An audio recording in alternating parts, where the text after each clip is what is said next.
I had a piece published on Thursday on ESPN.com about the Phoenix Suns. I had an opportunity to talk to Mat Ishbia, their new owner. Still new. He's only been on the job for less than 6 months. Talked to James Jones, team president, talked to Josh Bartlestein, team CEO, about their offseason moves. And I'm just going to say that when I met Mat Ishbia, one of the times I went to Phoenix, actually it was the alleged first game for Kevin Durant, where he had that freak ankle sprain, where we were sitting there eating the pregame meal, and somebody from the Suns walked in and said, "Hey, Durant's inactive." We went, "No, Durant's inactive." Anyway, I met Matt that night, and I said to him, this is just crazy. You doing this Kevin Durant trade the first day you had on the job. I go, you could own the team for 20 years and never have a trade or a decision or something like to do like that. I go, it's nothing I've ever seen. And he kind of looked at me like funny. He was like, he says, "No, we're gonna do a lot of big deals." He just sort of said it matter of factly, but like he rejected my premise that his biggest move was going to be on his first day. And the Bradley Beal trade was not as big as the Durant trade, just to be clear, although it was a different type of trade because they had to. I wrote about the meeting that they had with him and with Bradley and his wife at a hotel suite in New York on Father's Day weekend, because they had to, before they could do the deal, they had to get Brad to say, I'll waive my no trade clause.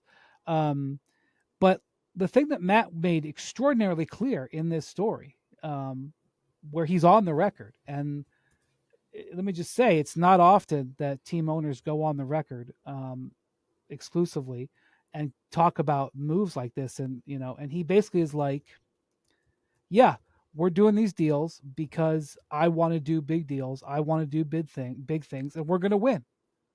And yeah, we traded away draft picks, but we're going to figure it out. And I was like, okay, there's no doubt about that. And I'll say the Suns were established in 1968. So they've been around for 55 years.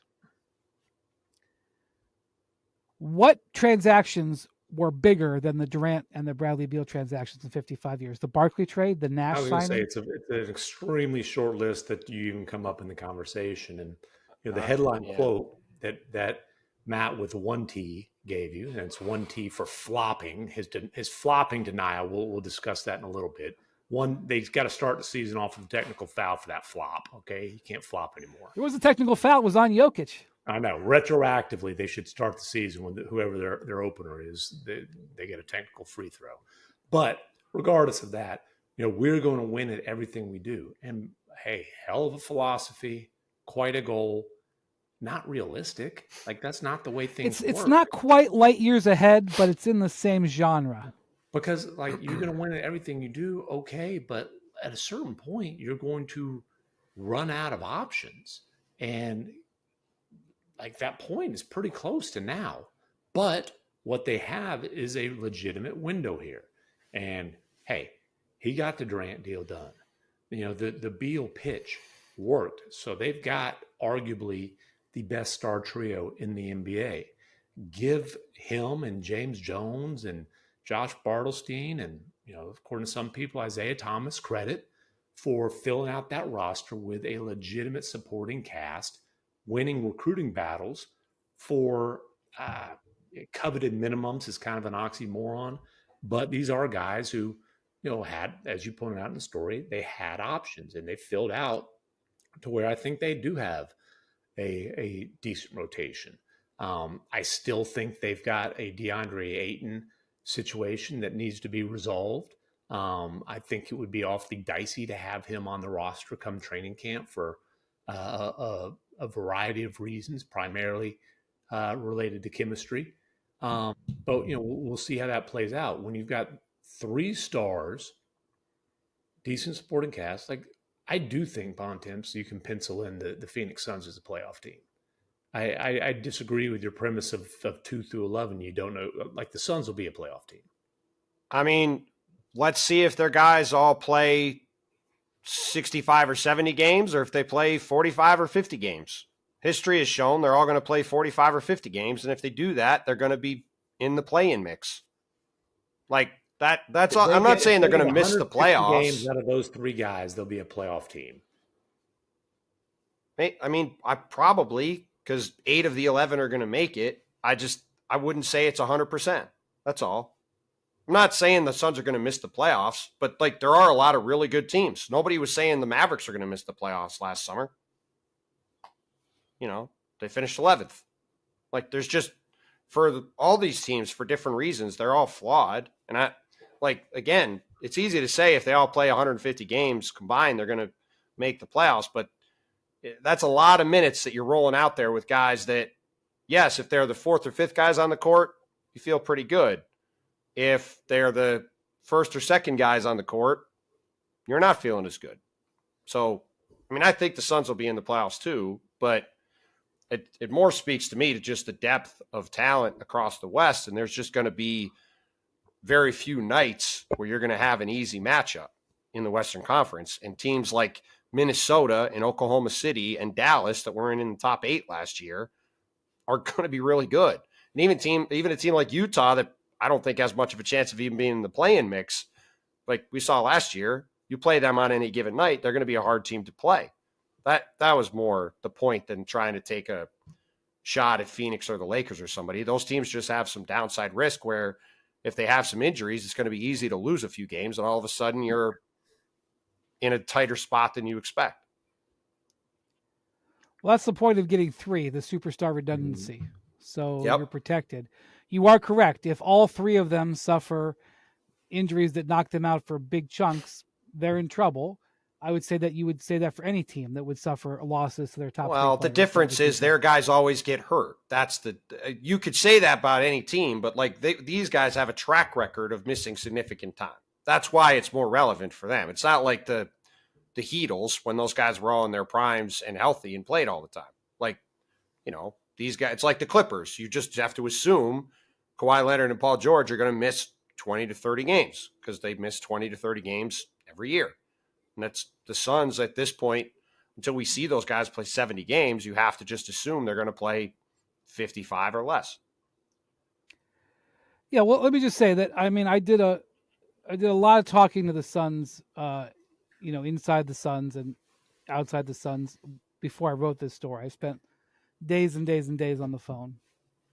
And, there is something to be said for you want your team to go get the best players. Mm-hmm. And, if you see fans and they say, okay, now you got Durant, now go get someone else, because they've seen teams acquire multiple players and he is doing it. Like it is a school of thought. It may not end up being a school of thought that's productive, but he's doing it. And the reason he did this interview is I think he wanted people to know, like, this is his call. He led the meeting on Beal. He did part of the negotiations with Joe Tsai to get Durant. It's on him. And, I talked to James Jones about it. I was like, look, how do you feel about this? You built a team that reached the finals. What the team had to trade, which was Mikal Bridges and Cam Johnson. You brought those guys in. You found them. You drafted them. The picks, those were what you built the finals team without trading your first round picks into the future. You had those things. And he was like, look, we were in limbo for so long. And, the things that, that James won't talk about is the trades that they could have made maybe a year ago, but Robert Sarver was sort of stuck with where he was at. Potential spending of money. I'm not saying necessarily in free agency, but what they could have done in other ways. He was like, we were in limbo. He goes, Matt came in and said, this is going to be the direction of our franchise, and we're going to pour all of our resources into it, and we're going to do it. And so they have basically executed the vision of the owner. The owner came in and said, get me star players, get me them right now. I don't care about our 2027 first round pick. I don't care if we have to swap picks in 2028. Get me star players and get them to me now. And James Jones went out there and helped make it happen. And so that's the mandate. And I'm not taking a position on it because I do think it is a little bit more risky for my taste. But I get why, if you're a Suns fan, especially a Suns fan for a long time, who watched them just be absolutely irrelevant for a decade, I can understand why you love the fact this guy's doing this, especially, again, when you watch Sarver pass up on the opportunity to maybe maximize what those teams could have been in that window. Yeah, look, the next 2 or 3 years in Phoenix have a chance to be really, really fun. They are on the short list of teams that, if things break right, they're going to have a legitimate chance to win a championship. But I'm just saying that it is a short window. 2027, it could be pretty painful there. I think it's going to be very difficult for them to extend the window. But that was the case, like when they went all in on Kevin Durant and gave up what they gave up for Kevin Durant, which, by the way, immediately turned the Nets into a team that has a chance to make another big splash trade, despite the fact they don't control any of their own draft capital. When they made that move, it was that window was opened and is essentially defined, and then the Beal thing is just doubling down on it. But like the idea of, hey, they're going to be able to pull off magic tricks and continue to operate like that without a not just a dip, but like a roller coaster type of thing. I'll believe that when I see it. Well, look, they had to give up 2 future first round swaps to save money because they've spent so much money, and to get 3 second round picks because they traded all their second round picks, right? Like they are, since Ishbia is in the mortgage business, they are leveraged to the hilt. And they are. And look, they've never won a title. They've had a ton of success as a franchise. That's the one thing they've never done. And yeah, maybe this will work out. And if it does, as Brian has very eloquently said a bunch of times, it means that they'll never have to say they're sorry. They'll have their championship. They could have all the parades and it'll be great. But this is a extraordinarily high risk, high reward strategy. And there's a lot of downside to it, particularly because all these guys I'm interested about the fit. I'm interested about their defense, and I'm interested about their health. And yeah, if they all are healthy and play a ton of games, it could work out great.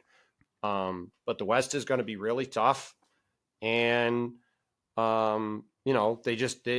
going to be really fun and interesting to see how this thing looks. And like we've talked about a bunch, is Bradley Beal going to go back to being the guy who was an all NBA caliber guard, or is he going to be the guy who was the past couple of years, who was a top 40-ish player in the league? Well, I think that's a pretty huge question too. Well, another way to look at it is, will Bradley Beal be the third best player in the NBA? And I think even if he's a top 40-ish type of guy, there's a pretty good chance of that, because they don't necessarily it's not, hey, we need Bradley Beal to come in here and score 30 points. It's, we need Bradley Beal to come in here and play off of Devin Booker and Kevin Durant. I think a big reason they didn't really have a chance against the Nuggets, obviously Chris Paul got hurt, but that happens, is just because there was too much on Durant's plate. At that age, 34 years old, not only to have the workload in terms of minutes, but in terms of usage, you just cannot expect his efficiency to be at his extremely high normal levels. And, with by his standards, pretty inefficient Kevin Durant, they didn't have a chance to keep up with the Nuggets. In the games that they won, those 2 games, like, Devin Booker was historically prolific and efficient.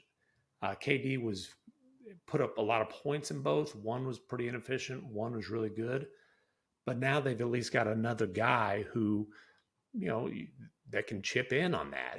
Beal doesn't need to be a superstar. Doesn't even need to be an all-star. If he's just very good, he's the number 3 guy there. Yeah, I don't know. I think he's got to be better than that, but we'll agree to disagree. Well, one of the things about when you hear about when you hear Matt Ishbia. Matt Ishbia is got the dominant voice in this story.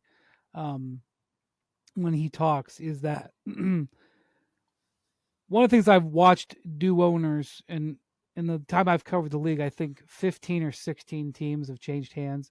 Another handful have different governors where the owner either passed away or just stepped aside. But like 15 or 16 teams since I've been covering the league have sold.